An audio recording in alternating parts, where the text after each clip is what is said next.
Saksakallan gunarnavasya Vande Guru Sri Charanarabindam.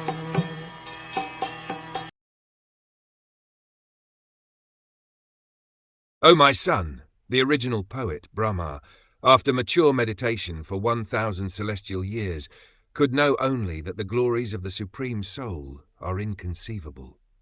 There are some froggish philosophers who want to know the Supreme Soul by means of philosophy and mental speculation. And when the devotees, who are to some extent in knowledge of the Supreme Lord, admit that the glories of the Lord are inestimable or inconceivable, the froggish philosophers adversely criticize them.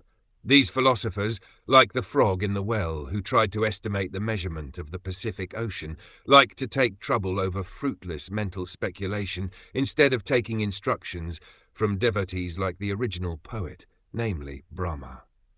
Lord Brahma underwent a severe type of meditation for 1,000 celestial years, yet he said that the glories of the Lord are inconceivable.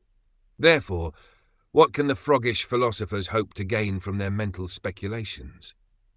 It is said in the Brahm Samhita that the mental speculator may fly through the sky of speculation with the velocity of the mind or the wind for thousands of millions of years, and still he will find it inconceivable.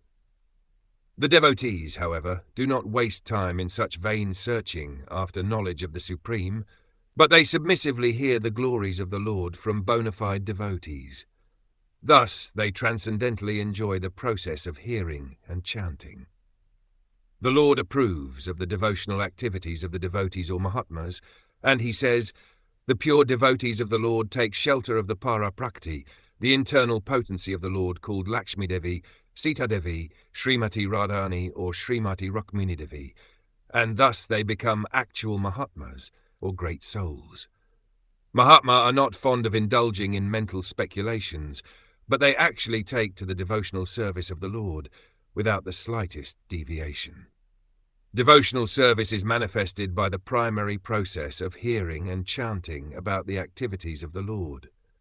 This transcendental method practiced by the Mahatmas gives them sufficient knowledge of the Lord, because if the Lord can at all be known to some extent, it is only through the means of devotional service and no other way.